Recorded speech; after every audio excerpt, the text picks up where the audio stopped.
Você conheceu alguém, sentiu alguma coisa de verdade. E na mesma semana já estava procurando um motivo para não continuar.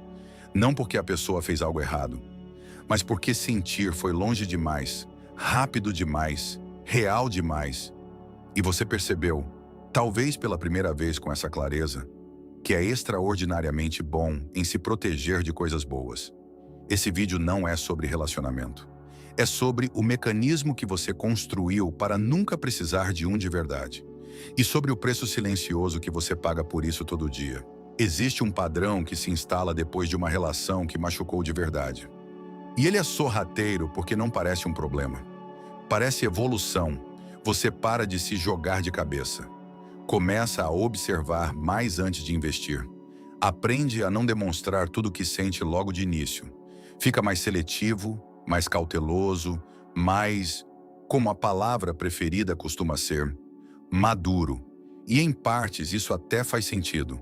Não tem nada de errado em não repetir os mesmos erros. O problema é quando esse filtro não desliga mais. Quando a cautela deixa de ser uma escolha consciente diante de um sinal real e vira automática. Ela dispara independente do que está na sua frente. Com quem merece desconfiança e com quem não merece. Com situações perigosas e com situações que simplesmente importam demais para você arriscar. Começa a aparecer em coisas pequenas. O encontro vai bem demais e você estranha, como se coisas boas precisassem de explicação. A pessoa demonstra interesse genuíno e algo em você imediatamente desconfia. Porque interesse assim geralmente tem um preço. Tem uma semana boa e você já está esperando a ruim como se ela fosse inevitável.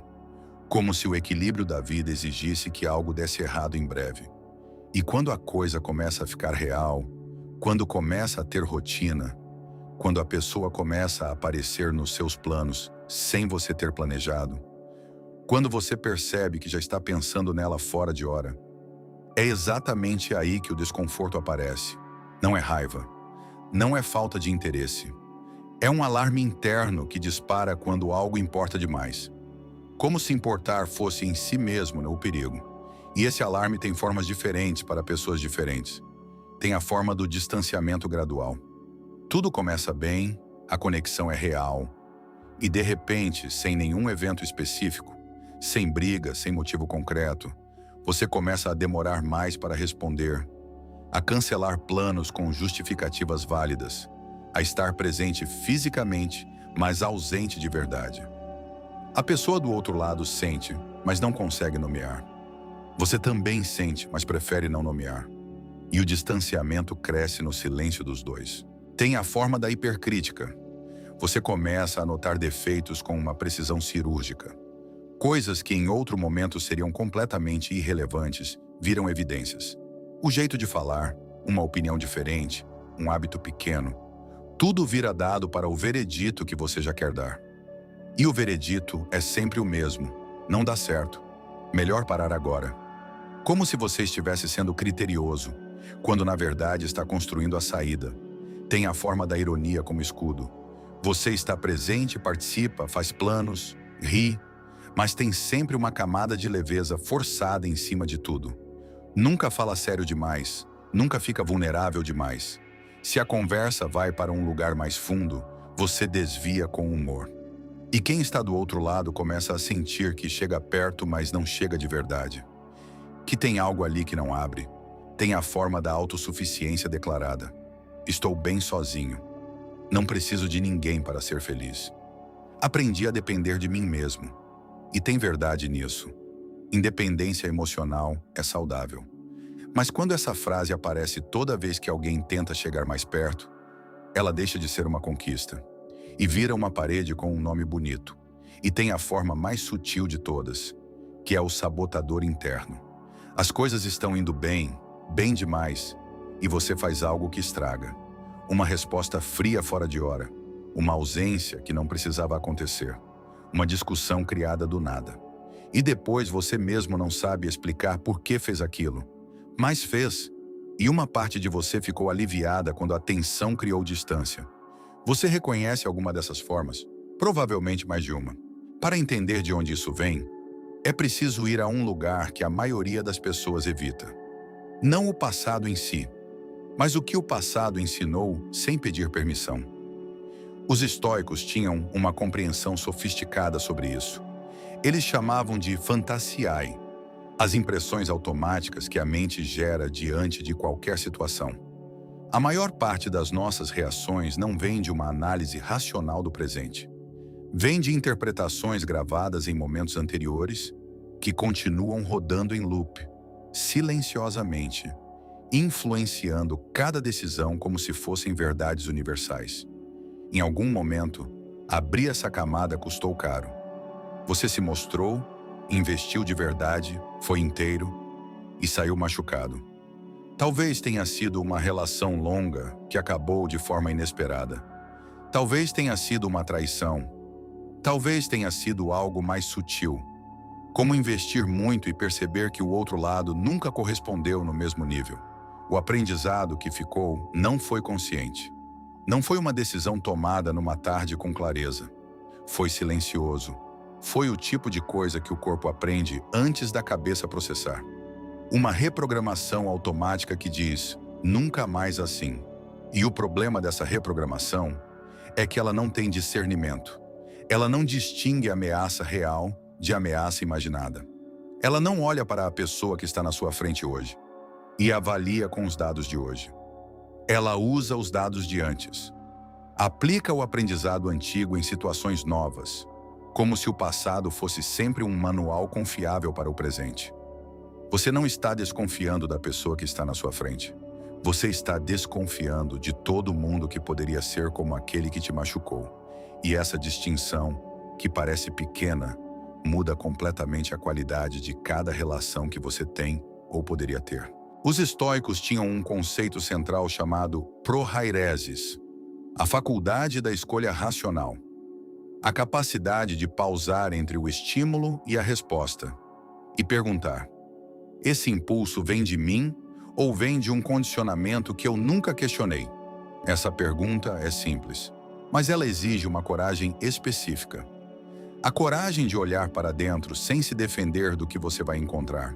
Porque o que você vai encontrar não é fraqueza.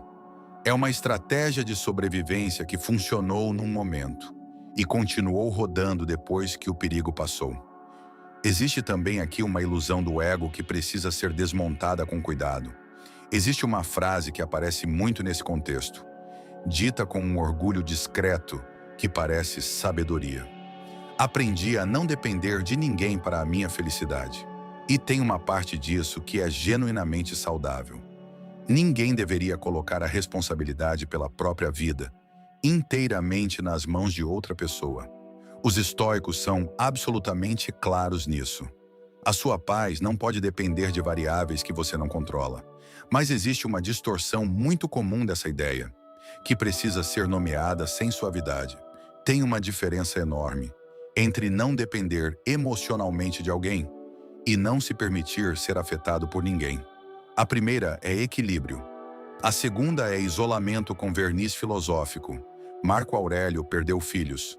Sofreu perdas que a maioria das pessoas não consegue imaginar. E escreveu sobre isso com uma honestidade, que não tem nada de anestesia emocional. O que ele praticava não era a ausência de sentimento. Era a recusa de deixar o sentimento tomar decisões por ele.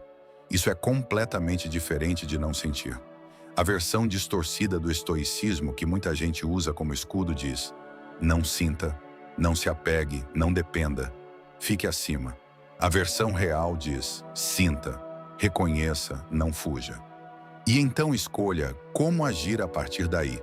Usar o estoicismo para justificar fechamento emocional é pegar uma das filosofias mais humanas que já existiram e transformá-la numa armadura. E armaduras protegem, sim, mas também impedem o contato com o outro e, eventualmente, com você mesmo. Reflita agora com honestidade. Em qual momento você deixou o medo de ser visto tomar o controle de uma decisão importante? Não precisa responder aqui, mas precisa responder para você. Aqui está o que fica debaixo de tudo isso, quando você para e olha com honestidade real. E aviso, isso desconforta. Não é medo de se machucar. É medo de se mostrar inteiro e não ser suficiente a si mesmo. Essa é a ferida verdadeira, e ela é diferente de tudo que foi dito até aqui. O medo de se machucar é sobre o que o outro pode fazer com você. O medo de não ser suficiente é sobre o que você acredita de si mesmo. Quando você recua antes, quando você esfria antes, quando você encontra o defeito antes, a história que você conta é que foi uma escolha racional, que você avaliou e decidiu, que foi prudente. Mas se você se mostrar de verdade, sem a ironia, sem a frieza estratégica, sem a camada de proteção, e mesmo assim não der certo, não tem onde se esconder. Aí o dado que fica é que você, sendo você mesmo, não foi o suficiente. E essa possibilidade específica é insuportável. Então você cria uma condição onde esse dado nunca pode ser gerado. Você nunca se mostra inteiro. Você nunca chega de verdade. E assim nunca pode ser rejeitado de verdade. Só pode ser rejeitado pela versão administrada de você, que não é você de fato. É uma proteção genial. E é uma prisão genial. Mas aqui começa a virada. Porque reconhecer o mecanismo já é o primeiro ato de liberdade em relação a ele. Os estoicos praticavam algo chamado premeditatio malorum, a premeditação dos males. Não como pessimismo, mas como uma forma de retirar o poder paralisante do medo. A ideia é simples. Olhe para o que você teme, de frente, sem fugir. Nomeie o pior cenário possível. E então pergunte: se isso acontecer, serei capaz de continuar? Quando você faz isso com o medo de não ser suficiente, algo interessante acontece. Você percebe que já sobreviveu a versões dessa dor antes. Que o pior cenário que você está evitando a todo custo já aconteceu em alguma forma. E você está aqui. Isso não elimina o medo, mas retira dele o poder de decisão. A transformação prática não começa com uma grande abertura emocional. Não começa com uma conversa profunda ou um momento de epifania. Começa com algo muito menor. Começa com a próxima vez que você sentir aquela trava, aquela vontade de procurar o defeito, de esfriar sem motivo, de desviar quando a conversa vai fundo e você pausar. Só pausar e perguntar em silêncio. Isso é julgamento legítimo sobre o que está acontecendo agora? Ou é um mecanismo antigo rodando de novo? Você vai saber a diferença. O julgamento é frio e tem dados concretos. O medo tem pressa. O medo aperta. O medo faz você querer fazer outra coisa imediatamente, com o tempo. E é importante dizer que isso leva tempo. A pausa vai crescendo. O espaço entre o estímulo e a resposta vai aumentando. E nesse espaço cresce algo que os estoicos chamavam de hegemonikon, a mente que governa a si mesma. Não a mente que não sente. A mente que sente e ainda assim escolhe. Existe também uma transformação na forma como você se relaciona com a ideia de suficiência. Enquanto a pergunta for, serei suficiente para essa pessoa? Você vai continuar numa posição de julgamento externo. Vai continuar esperando que alguém de fora confirme o que você não consegue confirmar por dentro. A virada real acontece quando a pergunta muda. Não serei suficiente, mas estou sendo honesto. Não, ela vai ficar, mas estou presente de verdade. Essa mudança de pergunta parece sutil, mas ela desloca completamente o centro de gravidade. Você sai de uma posição reativa, esperando o veredito, e entra numa posição ativa, fazendo escolhas. E quando você faz escolhas a partir de um lugar honesto, o resultado, seja ele qual for, é suportável. Porque é seu, porque você esteve lá de verdade. O amor fati, o amor ao destino como ele é, não é uma resignação passiva. É a aceitação ativa de que você não controla o resultado, mas controla inteiramente a qualidade da sua presença. E presença de verdade, com tudo que isso implica de risco e de abertura, é a única forma de ter algo real. Existe um custo em manter a armadura que vai além do relacionamento em si. Cada vez que você recua de algo real, cada porta fechada com educação, cada resposta segura no lugar da verdadeira, vai diminuindo algo. Não de forma dramática, de forma gradual. Como uma voz que vai ficando mais baixa, porque nunca é usada no volume real. O que vai embora não é a capacidade de sentir. É a confiança de que o que você sente tem valor o suficiente para ser dito. E quando essa confiança se vai, a solidão que fica não é a solidão de quem está só. É a solidão de quem está cercado de pessoas, mas nunca foi realmente visto por nenhuma delas, porque nunca deixou. A reconstrução disso não acontece de uma vez. Acontece em momentos pequenos, onde você escolhe a honestidade, no lugar da segurança. Uma resposta verdadeira no lugar de uma neutra. Uma presença real no lugar de uma administrada. Uma vulnerabilidade pequena que abre espaço para uma conexão real. Não é sobre se expor a todos. É sobre parar de se esconder de todo mundo. Você sobreviveu ao que machucou. Isso é real e tem valor, mas sobreviver não é o mesmo que viver. E se proteger de tudo não é o mesmo que estar seguro. A questão não é se você vai se machucar de novo. Talvez sim, talvez não. A questão é se você vai continuar pagando agora, por uma dor que ainda não chegou. E perdendo agora o que está aqui. O estoicismo não pede que você se jogue sem consciência. Ele pede que você apareça, de verdade, com tudo que você é. E que a partir daí, o que vier, você receba com a postura de quem escolheu estar presente. Esse é o único controle que sempre foi seu. O mantra que fica é esse: não me fecho para não sofrer. Me abro para não desperdiçar. Se esse vídeo tocou em algo que você carregava sem nome, considera se inscrever no canal. Toda semana tem um espelho novo aqui. E às vezes, o que a gente mais precisa é de alguém que diga em voz alta o que a gente já sabe em silêncio.